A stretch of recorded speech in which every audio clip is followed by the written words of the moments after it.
Coming up on Vegas Nation Gameday, the Raiders will play their final 2 games of the season against a pair of rivals. Starting with this week's contest against the San Francisco 49ers, taking over under center for the Silver and Black will be Jarrett Stidham. Raiders fast takes and smart coverage coming up right now on Vegas Nation Gameday. Powered by the Las Vegas Review-Journal, this is Vegas Nation Gameday. Presented by D&R House of Diamonds, making luxury affordable. Located in the One Summerlin building in downtown Summerlin.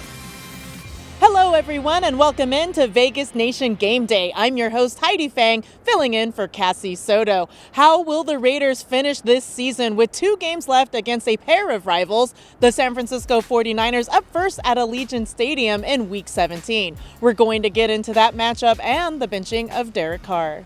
While the Raiders still hold on to a very thin thread of a chance to make the playoffs, they will be doing so without Derek Carr, who was benched by the team after losing 2 out of 3 games, and now they look to Jarrett Stidham, who will start this week against the 49ers and next week against the Chiefs. We'll break down what to expect from Jarrett Stidham as he starts for the Las Vegas Raiders and also what this means for the team with our opening drive, brought to you by Capriotti's. Make your game day extraordinary with Capriotti's. Order now.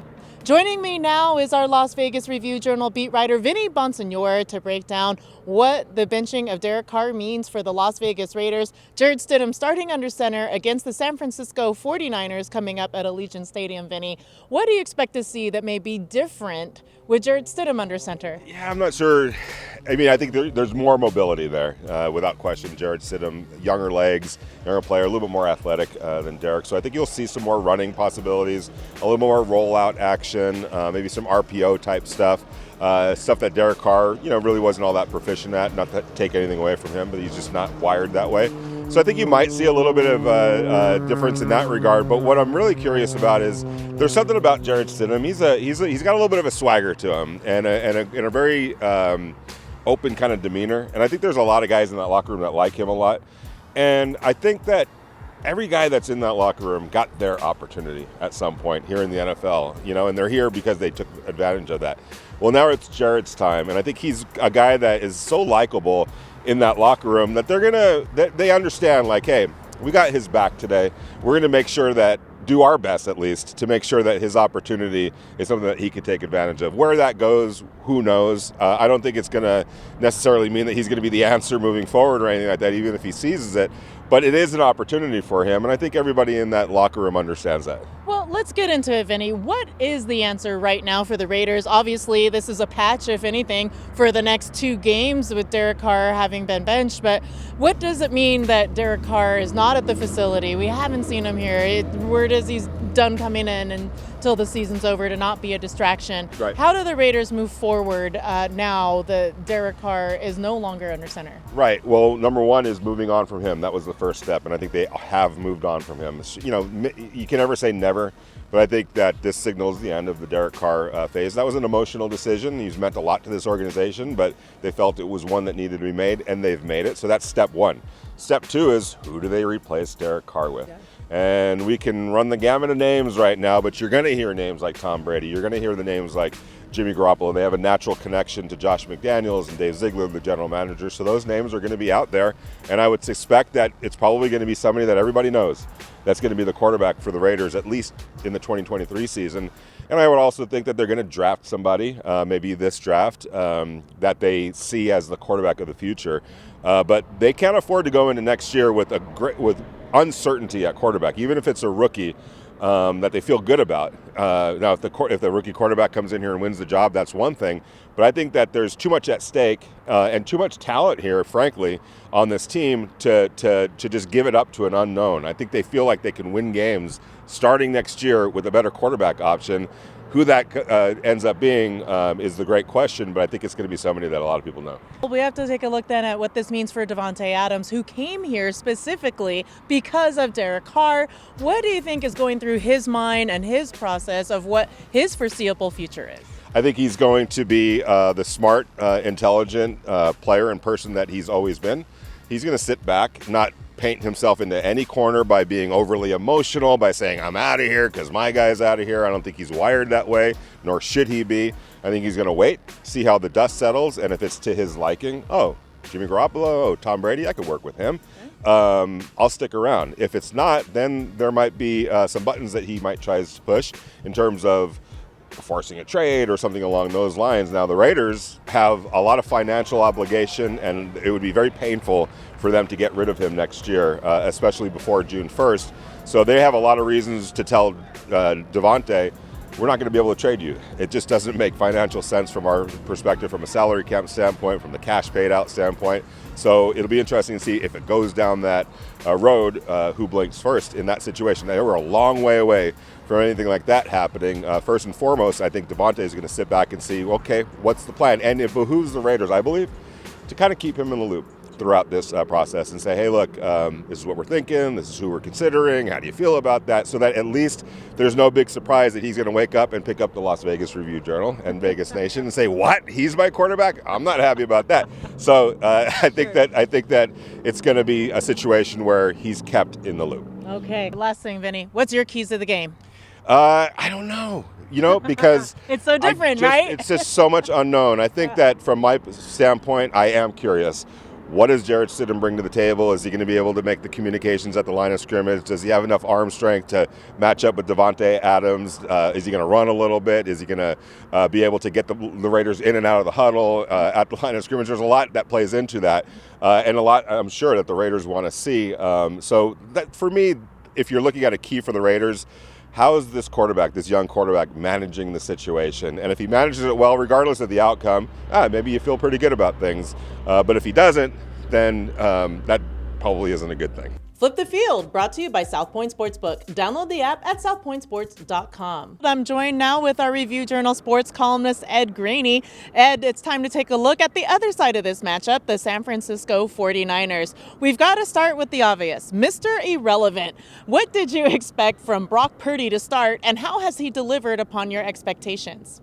Listen, I give a golf clap to Brock Purdy. They've won 8 straight. What he hasn't done is make the critical mistakes you can expect from a rookie quarterback. He's managed the game really well, and he hasn't kind of made those catastrophic mistakes that you expect sometimes when a kid comes in, he hasn't played much, he wasn't supposed to play this year, Mr. Irrelevant, all of that. So you have to give this guy a lot of credit. That's what I think he'll try to do against the Raiders. Manage the game, not turn the ball over, get it to his playmakers, and let that defense hold up. And if he does that, 10-point favorites, is going to be really hard for the Raiders to win this game.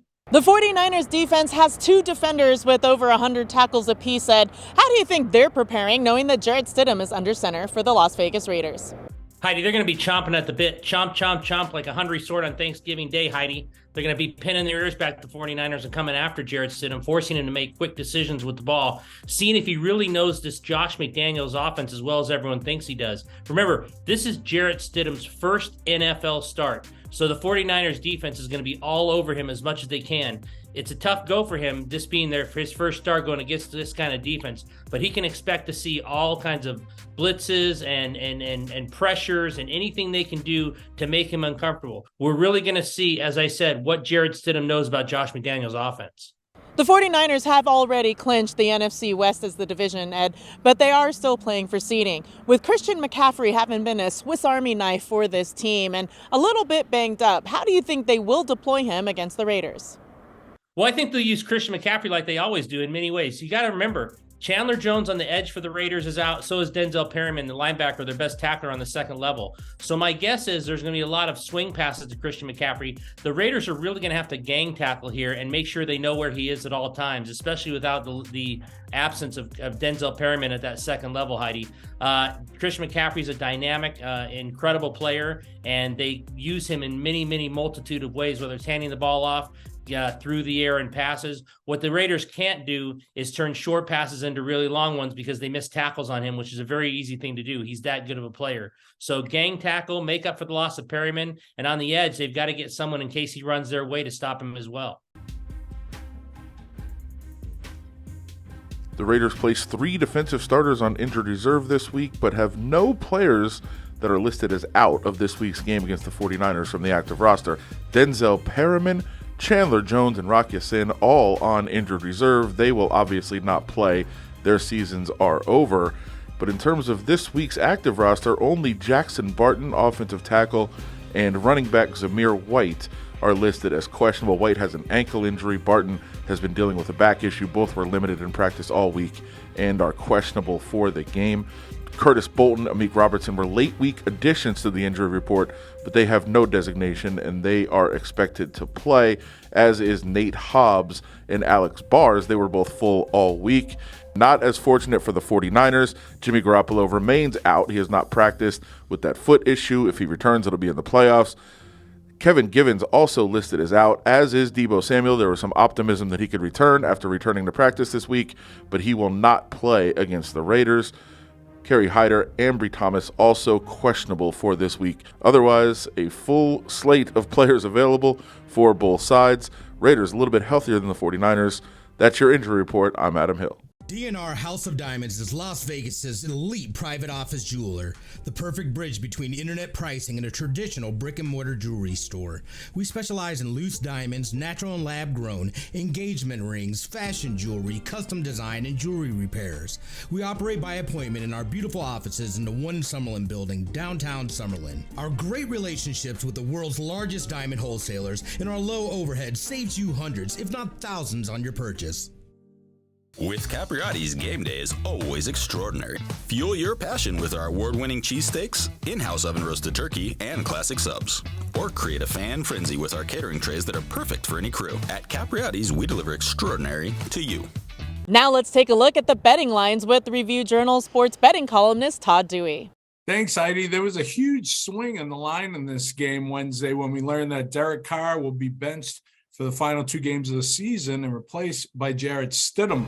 Sharp bettors took the Raiders at +6 before the Carr news, and then the line soared to the Niners -10 before it settled at 9.5. Sharp bettors took San Francisco at -7 at BetMGM and at -9 at the South Point. The total dropped from 44.5 to 42.5. Bettors are all over the Niners at BetMGM and station casinos. The books clearly need the Raiders in this one. Pro sports bettor Jeff Whitelaw told me he took the Raiders +10 because they usually play close games, and he doesn't believe the drop-off from Carr to Stidham is worth that many points. Something's got to give in this one. The Raiders are 4-2 against spread at home this season. The Niners are the hottest team in football. They've won 8 straight. We're going 7-1 against the spread. The Derek Carr era is over, or so it would appear after Raiders coach Josh McDaniels announced Wednesday that the 9-year veteran will be benched for Jarrett Stidham. Carr's completion percentage this season of 60.8 is his worst since his rookie year of 2014. He leads the NFL with 14 interceptions, equaling the career high he set last season. Carr's also tabbed other career worst since 2017 this year, including passing yards per game, yards per attempt, and of course passer rating as well. But one subpar season doesn't define Carr's tenure with the Silver and Black. In fact, the numbers suggest otherwise. Carr obliterated the franchise record for passing yards, his 35,222 yards, nearly doubling Ken Stabler's total of 19,078. He also holds the franchise record for passing touchdowns with 217, topping Stabler's 150 and Darryl LaMonica's 148. His completion percentage is the best among Raiders passers with 35 or more attempts, and no Raiders quarterback has ever played more games. If and when he does depart, it'll be as the most statistically accomplished quarterback in franchise history. I'm Sam Gordon, and that's the story by the numbers. That'll do it for this episode of Vegas Nation Game Day. Everyone, thank you so much for watching. Don't forget to check out all of the latest news and notes over at vegasnation.com ahead of the Raiders and 49ers Week 17 showdown at Allegiant Stadium, New Year's Day, kickoff set for 1:05 p.m. For all of our Vegas Nation crew here, I'm Heidi Fang. Make sure you have yourself a safe and happy New Year's. Powered by the Las Vegas Review-Journal, this is Vegas Nation Game Day. Presented by D&R House of Diamonds, making luxury affordable. Located in the One Summerlin building in downtown Summerlin.